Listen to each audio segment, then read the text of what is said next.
All right, folks, back on the Bossman show, friend of the show. He's coming to town to play against Alabama State down here in Atlanta. Swag Me Out Challenge in August. It's Larry Scott, coach of the Howard Bisons at the Mecca of the Bisons doing big things. Coach Scott, good to see you again, my brother.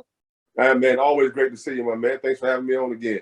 Anytime, Coach Scott, man. Look, I'm so happy to see you guys coming to town. Coach, you just don't know, man. How's it feel to know you bringing that coming into Atlanta? Was a big Bison base head down here who went there and love you guys, man. Man, I tell you what, every time I've come down there, there's always been a big game. You know, when I was at Tennessee, it was my first game, as the offensive coordinator in the Chick-fil-A Kickoff Classic. Then I was in the Chick-fil-A Bowl with Florida. We beat up on Michigan a little bit. So every time I've had a chance to come into the A, man, and play a big-time football game, it's been great. And we're really looking forward to this MEAC SWAC Challenge and bringing the Howard Bison and all the faithfuls out there in the ATL area and all those good things into the stadium, man. I think we'll have a good time. I think it's going to be great. Excited about it. And what's good about it, Coach, is week 0. Everybody going to see you and Alabama State, Eddie Robinson Jr., on full display, because that week right there is all about you guys. It's no other game in town. It's just the Swag Me Out Challenge. That's why I love to see Black college football, HBCU football on display fully. Absolutely.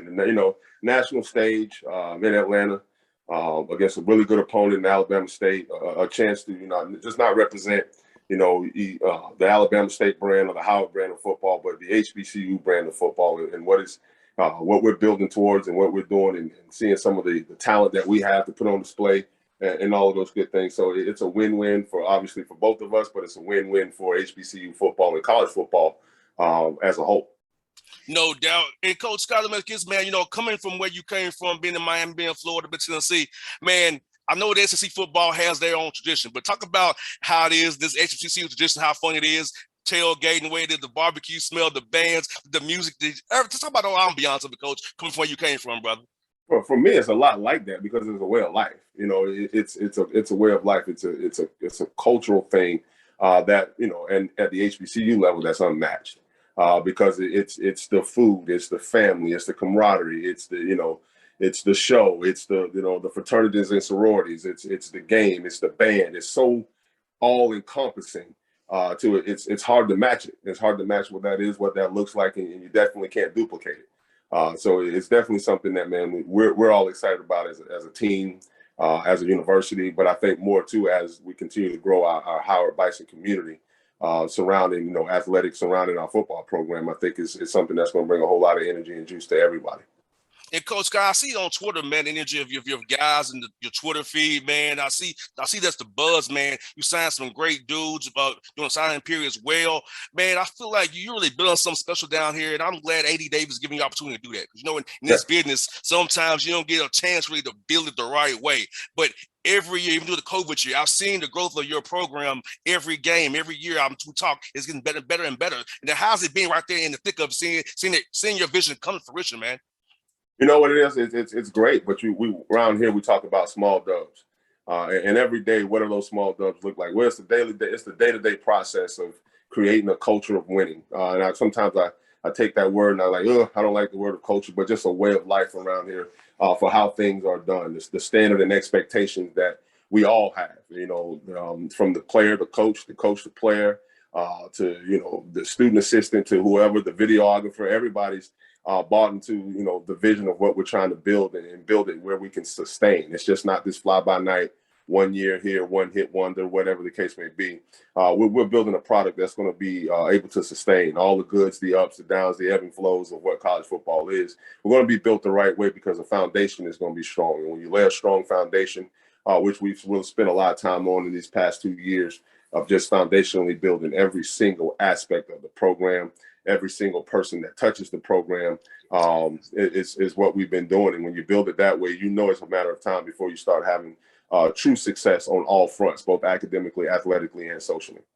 No doubt, coach. And I'm seeing it, man. I'm looking from afar and I'm living what I'm seeing because I'm seeing what you told me when we first talked for the first time coming. It's happening. And I'm loving seeing that about what you got going on. And I feel like your young men are really bought into it. I see your young men on social media. They're not crazy like some things I see. They are really, they have head on their shoulders. I said, Coach Scott ain't gonna play that stupid stuff. So I see Yeah. what you put into your players, man. You pouring into them what who you are. I'm seeing it come out in them as well, brother. Absolutely. It's all bigger than ball. So, like I said, it's a holistic approach to what we do and how we do it around here throughout, our Real Talk Wednesdays, where we talk, we try to touch every subject matter that we can that builds young men and build people. Hopefully we start to see that, come into display in how they live their lives. And that, to me, that's winning. And when you start doing that on a day-by-day basis and you're winning in all aspects of your life, man, winning football games will take care of itself. Always will. No doubt. And coach, you have another Atlanta team you're playing, Morehouse, right across the street from where I kind of grew up at. That's where I grew up on off Northside Drive, so that's right in my hood, coach. I used to go over Yeah. there and get food and sneak and get food over there out of the cafeteria, dining hall when I was a kid. So Awesome. Great, man. That's awesome. Good stuff there now. yeah, I used to do that as a kid, brother. So we playing Yeah. Morehouse and these sort of for New Jersey up there at MetLife Stadium, man. Another Atlanta kind of piece there. So building that Bison brand in the A as well, man. Talk about that game is Morehouse up there in HBCU in the NYC Classic, brother. Oh, yeah, man. Two real strong branded programs, tradition rich programs and academic universities and those type of things. And I think it's two names that permeate through all Black homes in America. Right? You mentioned Morehouse University, you mentioned Howard University. Everybody knows where both of those are and who they are and what they're all about. So I think it's a classic matchup. I think it's a matchup that's built for two great brands to clash and in MetLife Stadium. What an awesome opportunity for both teams, for both programs, to have a chance to play in that venue for the alums and everybody from both sides to have a chance to pack that venue and show what we're really all about, in the New York, New Jersey area. Will be huge. I think we can't talk enough about how big that is because of the brands, but I think for the young men and the opportunity to do that and do it in an NFL stadium, in an environment like that, is irreplaceable. And it gives them a lot of energy. It gives them a lot of energy to continue to work hard, to prepare well, and understand that these type of platforms and stages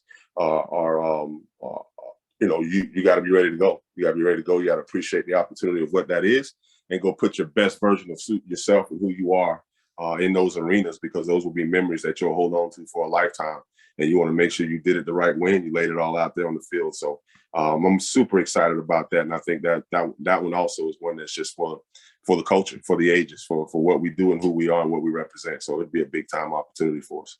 I love to see you guys playing Yale and Harvard because you all value academics well at Howard. You're one of the top schools in the nation with academics overall, just not even talking about sports, but academically. So playing those Ivy League schools, man, got one coming to you, going to the other one, man, has to feel good for you guys. Another opportunity for your young men to shine against an Ivy League school of Yale and Harvard. Absolutely. And you talk about, Morehouse and having an opportunity to play, in the MEAC SWAC Challenge and then follow up and do that in Audi Field. This season, and the way that the schedule is built is one that'll be built for, a lifetime of memories for our young people too. And you take our program, and I think one of the things we want to make sure people start to understand is that, just because we're synonymous and with excellence in academics, we're building a product that's going to be synonymous with being excellent in athletics as well, and excellent and putting an excellent product on the football field too. Why shouldn't Stanford does it? Duke does it. All these great institutions, academic institutions around America, Northwestern and all those people, they do it. So why can't we? And why shouldn't we? And we're going to. No doubt. And I'm going to ask you, this is a cool thing I noticed. How's it cool to coach with your son, man? That's to be really fun, right? Have him on staff. Man. And get him in the business, your business the way that you're in right now. Growing him already, man. How's it feel, brother? Man, that was an awesome opportunity to have him around and just on a day-by-day basis, watch him grow and watch him learn and watch him, kind of learn how to navigate the college landscape, both in recruiting and on the field and handling players and the day-by-day basis of developing a routine of hard work and those type of things. But then get a chance to do it under your watch as you watch him grow too, not only as a coach, but as a man, as a mentor. So man, it's one of those deals that's irreplaceable. I think every coach should have an opportunity, if his son wants to coach, to have an opportunity to work with him. Would be a benefit to just not only to him but to you as well, So, man, it's a beautiful thing. Can't talk much, enough about how big that is and how much that means to me and us, right? Yeah, because I know as you coaches, and I told you before, my dad's a coach. A lot of times you're on the road recruiting, you're not at home, so it's an opportunity to kind of catch up where you didn't get it the chance when we was growing up together. I know how it was with my father. Like Yeah. when it took me getting an adult and him getting out of it for me to really be around him more, right? So I know how it feels for you as well. I know how he feels now being able to spend time with me now. Yep. Yep. And just you gotta be careful about how much of it you take home. Yeah. Yes. Yes. leave it on the field and leave it in the office. 100%. And coach, I see your service, your team is doing a lot of community service as well. You got an Athletes for Hope Award. Talk about that, man, and your team being service to the community and serving others, man, and being there for the community of DC and beyond. That's something that we're obligated to do. We got to be able to, if we want the community to support what it is that we're doing, we have to pour into the community. You have to pay it forward. Is what we talk about within the program, and how important it is to go out and lend a hand and integrate yourself into the community in which we play, in which you walk around and live in every day. Is huge. It's huge, and the impact that you leave and the legacy that you can leave on one life, two lives, man, it could be impactful. It could be more people in the stand supporting you. It's more people knowing who you are and what you're all about, because you never know who you're going to run into that you can help, or that can be of a help to you one day in some way, shape, form, or fashion. So part of the whole aim of that is through building accountability to each other and to his teammates and to the community in which you live. And the only way to do that is to get out and serve. It's to get out and hold hands and roll your sleeves up, get your hands dirty, and be a part of that. Because in the end, when Howard football wins, Washington, D.C. wins. Everybody in the area wins. We all are part of being a part of the winner when we do that, when we win football games. So, and to have people feel that and want to be a part of that with you, we have to become transparent. They have to know who we are and get to know you as young people, as men, and all those type of things. So it's just another way to building accountability towards the team, to each other, and to the community in which we live and serve. And last one for your coach. You hired Janice Page on the building staff, man. I love what you did, man. That was a cool move you made. Talk about the process of hiring her, what she's meant to your staff so far since she's been brought on, brother. Janice is one of the brightest minds and fastest up and comers, I think, in this business. I think it's important that we understand the impact that women in football, women in sports can bring to not only our staff, not only to the culture, but to the, not to the players, but to our recruits and their parents and all of those different things. There's such a great and warming aspect to that that truly sells the idea of family and what that looks like and what it is. And she's a bright mind. She always has excellent ideas. She's hardworking. She's committed to the process of helping us build this program. She's a Howard alum, so she does it with her heart each and every day. So it was an awesome opportunity. We're the lucky ones here with that one. It's an awesome opportunity to add her to the staff full time and make her, our assistant director of operations, director of on-campus recruiting. So she's wearing a big hat for us, and trust me, she totes a big stick. She don't play the radio. She knows what she wants, and she puts her best foot forward every day, and she's doing a tremendous job for us right now. We're the fortunate ones. We won there.